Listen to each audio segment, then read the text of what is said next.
अखिल भारतीय नौजवान सभा की स्थापना 1959 दिल्ली में हुई, जिसके पहले अध्यक्ष फिल्मकार बलराज साहनी एवं महासचिव शारदा मित्रा थीं। आज उसी संगठन का 17वां उत्तर प्रदेश राज्य सम्मेलन मऊ में शुरू हुआ। अखिल भारतीय नौजवान सभा के नेशनल प्रेसिडेंट सुखजिंदर माहेश्वरी ने उत्तर प्रदेश के मऊ में कहा कि यूपी में बुलडोजर की चलाने के बजाय विकास के लिए कल कारखाने खोले जाएं। मऊ में अखिल भारतीय नौजवान सभा के 17वें राज्य सम्मेलन का उद्घाटन करते हुए ये बातें सुखजिंदर माहेश्वरी ने कही।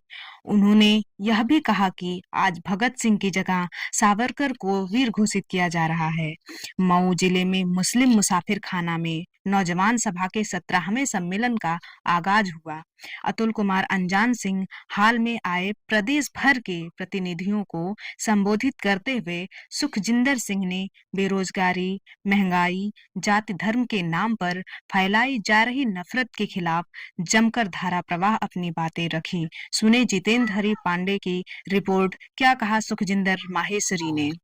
के साथ ही यहाँ के पार्टी के माननीय नेता और ऑल इंडिया स्टूडेंट फेडरेशन के जनरल सेक्रेटरी दिनेश रंगाराव हमारे बीच यहाँ उपस्थित हैं और कुछ बातें मेरे से पहले भी नेताओं ने की है और काफ़ी बातें मेरे बोलने के बाद भी होंगी, लेकिन कुछ बातें आज के हमारे जो विश्व की स्थिति है, हमारे देश हमारे राज्य की जो स्थिति है और इसके बारे में ऑल इंडिया यूथ फेडरेशन क्या सोचता है, वो बातें आपके सामने में रखना चाहते हैं। आज क्योंकि 5 मई है और 5 मई को विश्व के महान दार्शनिक कार्ल मार्क्स का आज जन्म दिवस है और ख़ास तौर पर कार्ल मार्क्स को इस दौर में याद किया जाना और भी ज़्यादा ज़रूरी है। वो इसलिए ज़रूरी है क्योंकि भारत से लेकर पूरे के पूरे विश्व में जिस तरीके से आज पूंजीवाद आम पब्लिक का जीवन रहन सहन तय कर रहा है, उस दौर में मार्क्स को जानना जरूरी है। और मैं चाहूँगा कि कम से कम जितने भी यहाँ युवा उपस्थित हैं वो मार्क्स को पढ़ना शुरू करें, क्योंकि आज के दौर में जब हम कहते हैं कि जो हमारे देश की पॉलिटिक्स है, हमारे देश की व्यवस्था है, जब विश्व की बात करें तो अमेरिका आज जो कुछ कर रहा है उसको समझने के लिए ज़रूरी है कि हम मार्क्सवाद को समझें। और आज के दौर की हम बात करें तो मैं यूपी को तब से जानना शुरू नहीं किया जब से यहाँ से योगी का राज शुरू हुआ है। मैंने यूपी को तब से जानना शुरू किया कि जब मैंने सुना कि ये यूपी क्रांतिकारियों का धरती रहा है। चाहे वो मेरे षड्यंत्र केस की बात हो तो उसमें से जो जेल में गए वो हमारे वामपंथी मूवमेंट में से ज़्यादा लोग थे। आप चाहे सोन सिंह जोश की बात करिए, चाहे वीएस घाटे की बात करिए, चाहे तमाम जो उसमें से ज़्यादातर लोग थे वो इस मूवमेंट से जुड़े हुए थे। ये धरती, ये चंद्रशेखर आज़ाद की कर्मभूमि रही है। ये धरती राम प्रसाद बिस्मिल की ये कर्मभूमि रही है। ये अशफाक उल्लाह की धरती रही है। और मुझे कहने पे ये गर्व होता है कि भगत सिंह ने चाहे जन्म उसने पंजाब में लिया, ये यूपी की धरती उनकी कर्मभूमि रही है। ये क्रांतिकारियों की जो भूमि रही है। क्रांतिकारियों ने किसके खिलाफ आंदोलन खड़ा किया? क्रांतिकारियों ने आंदोलन किसी समुदाय के खिलाफ खड़ा नहीं किया, किसी जाति के खिलाफ उन्होंने आंदोलन नहीं छेड़ा। उन्होंने आंदोलन छेड़ा ब्रिटिश साम्राज्यवाद के खिलाफ, उन्होंने आंदोलन छेड़ा ईस्ट इंडिया कंपनी के खिलाफ। राम प्रसाद बिस्मिल और अशफाक उल्लाह को अगर फांसी हुआ तो ब्रिटिश शासन ने दिया, ईस्ट इंडिया कंपनी के इशारों के ऊपर उनको फांसी पे चढ़ाया गया। और जो उन्होंने अगर शहादत दी, किसके लिए शहादत दी? इस मुल्क के बशिंदों के लिए उन्होंने अपनी शहादत दी। शहादत इसलिए नहीं दी कि यहाँ एक वर्ग उनका शासन हो, यहाँ एक समुदाय का शासन हो। पूरे का पूरा जो मेहनतकश वर्ग है उनका शासन इस बात में होना चाहिए। इसलिए वो हंसकर फांसी का फंदा चूमा। खास तौर पर उन्होंने 3 नारे लगाए। एक नारा जो हम भी आज लगाते हैं कि इनकलाब जिंदाबाद का नारा लगाते हैं, और दूसरा नारा उन्होंने जो लगाया उनके आर्टिकल में भी मिलेगा कि साम्राज्यवाद मुर्दाबाद उन्होंने नारा लगाया। और एक तीसरा नारा जो था समाजवाद जिंदाबाद, आज सबसे ज्यादा आवश्यकता उस नारे की है। वो इसलिए आवश्यकता है कि आज हम कैसा शासन चाहते हैं। ये ठीक है कि यहाँ जो बुलडोजर का शासन चल रहा है, ये बुलडोजर के शासन से हम सहमत नहीं है। क्यों सहमत नहीं है कि यूपी में जब कोई बुलडोजर चलता है तो क्या इससे रोजगार का पैदा होता है? ये बुलडोजर चलाने से रोजगार पैदा नहीं होता। तो हम क्या चाहते हैं? हम वैसी व्यवस्था चाहते हैं कि यहाँ कुल कारखाने चलें तो उससे रोजगार पैदा होगा। अगर यूपी में स्कूल और कॉलेज अस्पताल बने तो उससे रोजगार पैदा होगा। यूपी में नई सरकारी बसें चलें तो उससे रोजगार पैदा होगा। यूपी की व्यवस्था हम वैसी चाहते हैं, पूरे देश की व्यवस्था वैसी चाहते हैं और जो युवाओं को रोजगार दे। आज देश की या यूपी की सबसे बड़ी समस्या क्या है? आज रोजगार मुख्य समस्या है। आप यूपी की बात करिए, देश की बात भी करेंगे कि यहाँ कभी राज्य सचिवालय के लिए आवेदन मांगे जाते हैं, वहाँ चपरासी के लिए आवेदन मांगे जाते हैं। यूपी में चपरासी की भर्ती के लिए आवेदन जब मांगे गए 368 पद थे, आवेदन पता है कितने आए? लगभग 23 लाख युवाओं ने आवेदन दिए यूपी में। ये हैरत की बात है कि यहाँ बुलडोजर की बात तो होती है, मीडिया नई न्यूज जो चलाता है, लेकिन 368 पदों के लिए 23 लाख आवेदन आए। ये यूपी के शासन के लिए शर्म की बात होनी चाहिए। इसके ऊपर गर्व नहीं किया जा सकता कि यहाँ यूपी के युवा, जो हम देखते हैं कोई त्योहार आता है कैसे तलवारें लेकर सड़क पे घूम रहे हैं। वो कौन से लोग हैं जो सड़क पे तलवारें लेकर घूमते हैं? आप उनका सर्वे करोगे, आप देखोगे, उनके घर की हालत देखोगे तो घर की छत जब बारिश आएगा उसमें पानी टपक रहा होगा जो सड़क पे तलवारें लेकर घूम रहे हैं। आप उनकी क्वालिफिकेशन पूछोगे तो शायद ज्यादातर वही होंगे जिन्होंने कभी विश्वविद्यालय का मुंह नहीं देखा है। ये इसलिए है कि आज उनको रोजगार की व्यवस्था जिनको चाहिए, जिनको रोजगार चाहिए, उनको दंगे कराने का काम यहाँ सरकार ने दे दिया है। उनको नया रोजगार दे दिया है कि एक समुदाय के खिलाफ आपने नफरत कैसे फैला दिया है। आप लगे रहो व्हाट्सएप के थ्रू, इंटरनेट के थ्रू, मीडिया के थ्रू नफरत फैलाने का काम उनको दिया गया है। लेकिन हमारा संगठन क्या कहता है कि हम देश में कैसी व्यवस्था चाहते हैं? हमारे संगठन का ऑल इंडिया यूथ फेडरेशन का नारा है, यहाँ शांति होनी चाहिए, यहाँ प्रगति होनी चाहिए, यहाँ समाजवाद, वैज्ञानिक समाजवाद हम चाहते हैं। आप पूरे विश्व की बात करिए, चाहे यूपी या देश की बात करिए, क्या हमारे देश में, क्या पूरे विश्व में शांति नहीं होनी चाहिए? अगर आज शांति नहीं है, जो हमारा संगठन नारा लगा रहा है, तो आप देखते होंगे कि गाजा में कैसे नरसंहार हो रहा है, कैसे छोटे छोटे बच्चे जो अभी स्कूल भी नहीं गए हैं, जो किसी अस्पताल में पैदा हुए हैं, उनके ऊपर बमबारी किया जा रहा है। हमारा संगठन का मानना है कि जो आज इजराइल कर रहा है और जो खासतौर पर अमेरिका, जो वहाँ का जो वेपन कंपनी है, जो हथियारों का सप्लाई कर रहा है, अमेरिका को इस बात की इजाजत नहीं है दी है कि जो बाल अभी बोलने भी नहीं सीखे हैं उनके ऊपर बमबारी किया जाए। और यूपी की व्यवस्था की अगर आप बात करें तो यहाँ कौन सी शांति है? इसलिए आज के दौर में, उस दौर का नारा जब हमारे संगठन का गठन हुआ कि पूरे विश्व में शांति होनी चाहिए, पूरे विश्व में प्रगति होनी चाहिए। और प्रगति ये नहीं है कि आपने बुलडोजर से किसी का मकान ढह ढेरी ध्वस्त कर दिया तो उससे कोई प्रगति होने वाली नहीं है। किसी के ऊपर अपने किसी का मर्डर कर दिया, उससे कोई प्रगति नहीं होने वाली है। पूरे विश्व में कहीं भी जंग का माहौल बना दिया, उससे कोई रोजगार पैदा होने वाला नहीं है। तो प्रगति आज के दौर में हमारा ये नारा, हमारा नारा साइंटिफिक समाजवाद नारा है। ये इसलिए भी नारा है कि आज के दौर में आप अपने बच्चों को क्या पढ़ाओगे? क्या यह सिखाओगे कि कोई गौमूत्र पीने से सभी बीमारियों का इलाज हो जाएगा?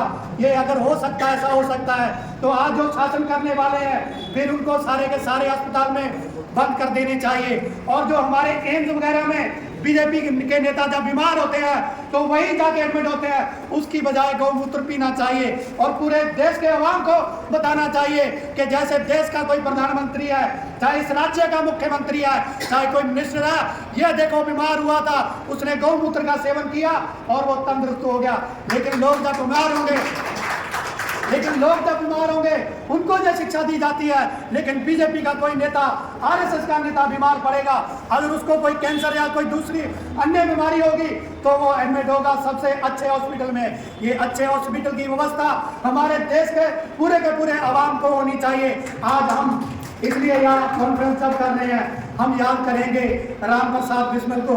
उसको याद करना इसलिए भी जरूरी है कि जो पढ़ाई से हमारे आज के युवाओं का नाता होना चाहिए। जब उनके ऊपर मुकदमा चल रहा था तो खुद उन्होंने अपने मुकदमे की पैरवाई की, और जब उन्होंने खुद अपने मुकदमे की पैरवाई की तो जज उनसे पूछ रहा है कि जिस तरीके से आपने मुकदमे की पैरवाई की है, आपने कौन से विश्वविद्यालय से ये कानून का डिग्री हासिल किया है। हमारा मुकाम भी वही होना चाहिए। हमारे संगठन में जो काम करते हैं, हमारी मूवमेंट में भी जो काम करते हैं, ये पढ़ाई आज के दौर में सबसे बड़ी आवश्यकता है। आज जिस तरीके से शासन चल रहा है उसके अगेंस्ट, चाहे वो साइंस का पढ़ाई हो, चाहे सोसाइटी का पढ़ाई हो, चाहे वो अर्थशास्त्र का पढ़ाई हो, हमारे लिए वो जरूरी है।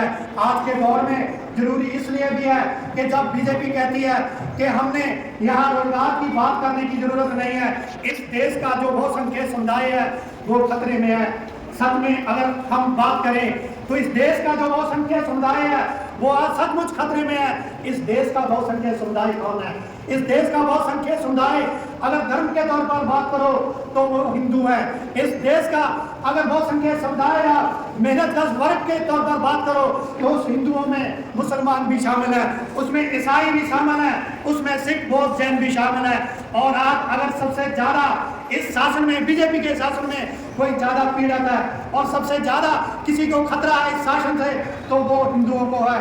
वो इसलिए कि आज अगर चाहे मऊ का कोई फुटपाथ है, चाहे लखनऊ का कोई फुटपाथ है और चाहे दिल्ली का कोई फुटपाथ है, वहाँ सोने वाले की जो लोग फुटपाथ पे सोते हैं उनकी संख्या अगर आप कागज पे नोट करेंगे तो आप पाएंगे कि ये बीजेपी के शासन में सबसे ज्यादा अगर कोई फुटपाथ पे सोने वाले हैं तो वो हिंदू है।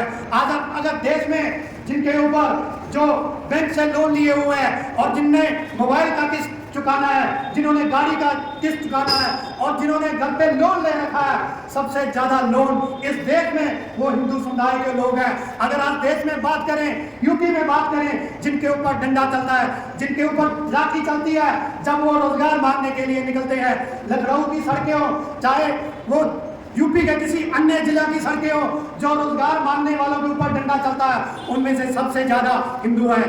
देखिए, नोट कीजिए यूपी में कितने हिंदू हैं जो अस्पताल में भर्ती होने लायक, उनके पास पैसा नहीं है, जिनके पास जिंदा रहने के लिए वो खाने की व्यवस्था तक नहीं है। इसलिए बीजेपी का जो शासन है ये हिंदू नहीं, ये कॉर्पोरेट राष्ट्र बनाने की ओर बढ़ रहे हैं। और इस बात में सच्चाई है, जैसे मैंने पहले कहा, इस देश में आप बेरोजगारों की संख्या नोट कीजिए, आप जो जिनको इलाज की व्यवस्था चाहिए उनकी संख्या नोट कीजिए, और इस देश में जिनको रहने के लिए छत तक नहीं है उनकी संख्या नोट कीजिए।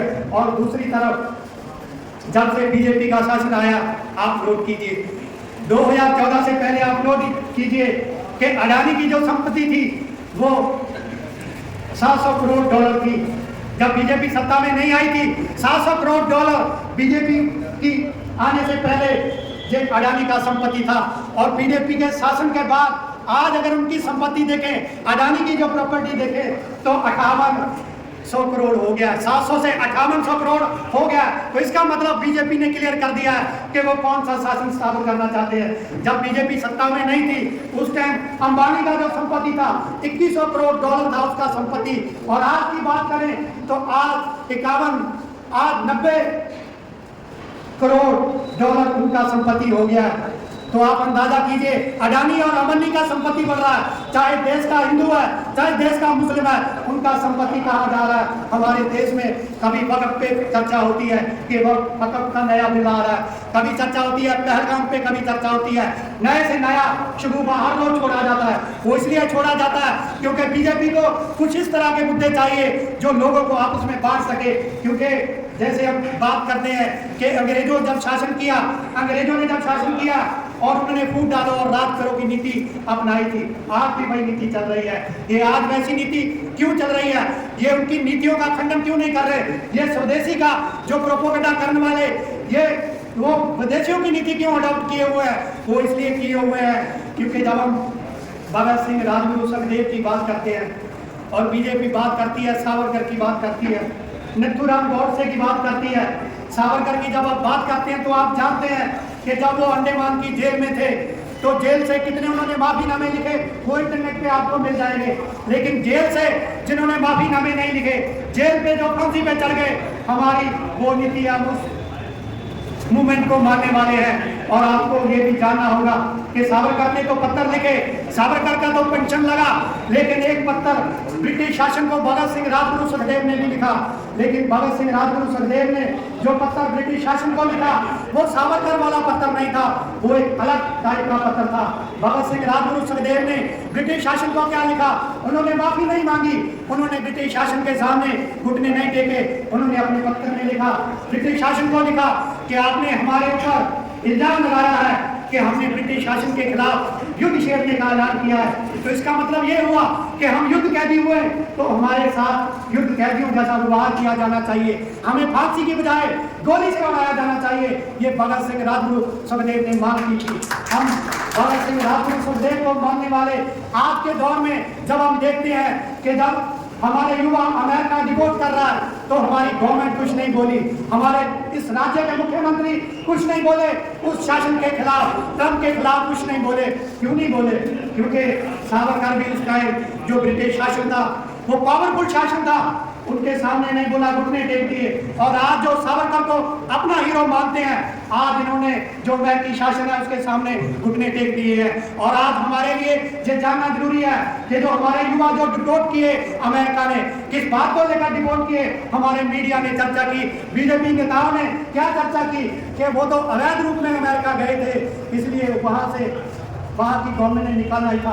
हमारे लोगों को कई बार लगता है कि हाँ बिल्कुल इलीगल तरीके से गए हैं। मैं कहना चाहता हूँ, हम ऑल इंडिया यूथ फेडरेशन की ओर से कहना चाहते हैं कि हमारे देश का एक भी युवा इलीगल तरीके से अमेरिका नहीं गया है, कोई किसी भी प्रदेश में कोई अवैध रूप में नहीं गया है। जो आज कहते हैं कि वो अवैध रूप में गए हैं, इलीगल तरीके से गए हैं, तो इसमें सबसे बड़ी नालायकी हमारे देश की गवर्नमेंट की है। वो इसलिए है, किस बात के लिए अमेरिका गए हैं, किस बात के लिए आज यूपी के युवा इजराइल जाते हैं, वहाँ जान जोखिम में डालने के लेकर रोजगार हासिल करने के लिए जाते हैं, अन्य देशों में जाते हैं, पैसा लगाकर जाते हैं, 10 लाख 20 लाख कितने रुपया देकर जाते हैं। वो वहाँ चोरी करने नहीं जाते हैं, वहाँ कोई डाका डालने नहीं जाते हैं, वहाँ कोई अपराध करने नहीं जाते हैं। लेकिन उनके साथ बिहेव ऐसा हुआ कि अमेरिका प्रशासन ने उन्हें हाथ खड़ियाँ लगाकर हमारे देश को भेजा। पूरे विश्व में जब हम कहते हैं कि हमारी सरकार का डंका बज रहा है और ट्रंप ने पूरे विश्व को दिखाया कि जो भारतीय युवा है अपराधियों की तरह हमें वापस भेज रहे हैं। किनको वापस भेजा? अगर हमारे देश में रोजगार की व्यवस्था होती या कानूनी तौर पर रोजगार का प्रावधान होता, ये लीगल तौर पर रोजगार की गारंटी होती, तो क्या इनलीगल वहां जाने को कोई तैयार होता? क्योंकि हमारी सरकार ने कोई यहाँ लीगल रोजगार का काम नहीं किया, उनको मजबूर किया इनलीगल जाने के लिए। इसके लिए जिम्मेदार कौन है? हमारी सरकार जिम्मेदार है। तो मैं ज्यादा बातें ना करता हुआ और इस सम्मेलन के जरिए कहना चाहूंगा कि जैसे बीजेपी कोशिश कर रही है, आज चाहे राज्य की गवर्नमेंट हो चाहे देश की गवर्नमेंट हो, वो कह रही है कि आज प्रमोट किया जा रहा है, नई नई तरीके की फिल्में भी आ रही हैं। सावरकर के ऊपर कह रहे हैं कि सावरकर वीर था और हमारे नेता यहाँ फोटो भी लगा हुआ है। ये भी जब इंटरव्यू मीडिया से करते थे कि वीर कहाँ से हुआ, वो तो कायर था जिन्होंने माफीनामा लिख कर दिया। और हमारे लिए ये जानना जरूरी है कि आज हमारे देश के युवाओं को कोई सावरकर से प्रेरणा लेने की जरूरत नहीं है, कोई नथुराम गोडसे से प्रेरणा लेने की जरूरत नहीं है, भगत सिंह और उनके साथियों से प्रेरणा लेने की जरूरत है। और वो इसलिए जरूरी है कि मैं अपनी अंतिम बात करते हुए अपनी बात समाप्त करूंगा। भगत सिंह राजगुरु सुखदेव को जब 23 मार्च 1931 को फांसी होना था, और आज हम देखते हैं, बात करते हैं, कई बार हम यहाँ भी कह देते हैं अपने गांव में कि हमारे यूपी के लोग तो जाहिल लोग हैं। असल में जिनको जिंदगी जीने का सलीका है वो तो यूरोप के लोग हैं, वो तो दूसरे अन्य देशों के, इंग्लैंड के लोग हैं। लेकिन जिनके आज हम गुणगान करते हैं और खासतौर पर जो पढ़ा लिखा कई बार वर्ग भी करता है, जिनसे सीख लेने की बात करता है, 24 मार्च 1931 को फांसी होना था। और जिनको हम कहते हैं जिंदगी जीने का सलीका है, उन्होंने 24 मार्च की बजाय 23 मार्च को भगत सिंह राजगुरु सुखदेव को फांसी में लटकाया। सुबह के टाइम फांसी दी जाती है, लेकिन सुबह का भी इंतजार नहीं किया, शाम को उनको फांसी पे लगाया गया। और भगत सिंह जब वो बैंक में बैठा हुआ है, उस कार कोठरी में बैठा हुआ है और वार्डन वहाँ आता है, जब वार्डन भगत सिंह की बैरक पे पास जाता है तो भगत सिंह बैठा हुआ एक किताब पढ़ रहा है। आप सोचिए कि आपको फांसी होने वाली हो और आप फांसी पे चढ़ने वाले हो, क्या आपको याद रहेगा कि आप कोई किताब पढ़ रहे हैं, आप कोई गीत गुनगुनाएं? लेकिन भगत सिंह, जिसको पता है, जिसको मालूम है कि मुझे फांसी होने वाली है, उस वक्त बैठा वो किताब पढ़ रहा है। जब किताब पढ़ रहा है, वार्डन कहता है कि भगत सिंह चलो आपकी फांसी का समय हो गया। भगत सिंह कहता है ठहरो, एक क्रांतिकारी दूसरे क्रांतिकारी को मिल रहा है। और ऐसे पढ़ते पढ़ते वो किताब का एक पन्ना मोड़ देता है और वार्डन उसके ऊपर हंसता है, कहता है भगत सिंह, मैंने जेल के बाहर देखा है, बहुत भीड़ जमा है जेल के बाहर और देश में पूरे दल से जुलूस निकल रहे हैं कि भगत सिंह राजगुरु सुखदेव को फांसी नहीं होनी चाहिए। भगत सिंह राजगुरु सुखदेव को इसलिए फांसी नहीं होनी चाहिए क्योंकि देश के युवा उसको बहुत ज्यादा बुद्धिमान मानते हैं। लेकिन किताब का पन्ना आपने जो मोड़ के रखा है, ये तो एकदम मूर्खता वाली बात है। किताब का पन्ना तो वो मोड़ते हैं जिन्होंने किताब आकर के दोबारा पढ़नी हो। तो भगत सिंह का जवाब पता है क्या होता है? भगत सिंह कहते हैं कि हाँ, मुझे मालूम है कि मैं आपकी किताब दोबारा नहीं पढ़ूंगा। मुझे पता है कि मुझे फांसी होने वाली है, मुझे पता है कि फांसी लगने के बाद मैं मर जाऊंगा, पर किताब का पन्ना इसलिए मैंने मोड़ा है कि आने वाली पीढ़ी, जहां आज हम काम छोड़ के जा रहे हैं, आने वाली पीढ़ी यहां से शुरुआत करेगी। तो भगत सिंह राजगुरु सुखदेव ने जो जिम्मेदारी आने वाली पीढ़ी के ऊपर डाली थी, आने वाली पीढ़ी के कंधों के ऊपर डाली थी, हमारा संगठन आपको न्योता देता है कि जो जिम्मेदारी उन्होंने हमारी आने वाली पीढ़ियों के ऊपर डाली थी, आज वही जिम्मेदारी निभाने की जरूरत है। उनके सपनों का भारत बनाने की जरूरत है, जहाँ कोई नफरत ना हो, जहाँ सबके लिए रोजगार की बात हो, जहाँ सबके समान मौकों की बात हो। तो इस ऑल इंडिया यूथ फेडरेशन के राज्य सम्मेलन के जरिए मैं इतनी बात रखता हुआ अपनी बात समाप्त करता हूँ। एक बार फिर हमारा राज्य सम्मेलन सफल रहेगा। आपको शुभकामनाएं देता हुआ, क्रांतिकारी अभिनंदन करता हुआ, लाल सलाम, इनकलाब जिंदाबाद।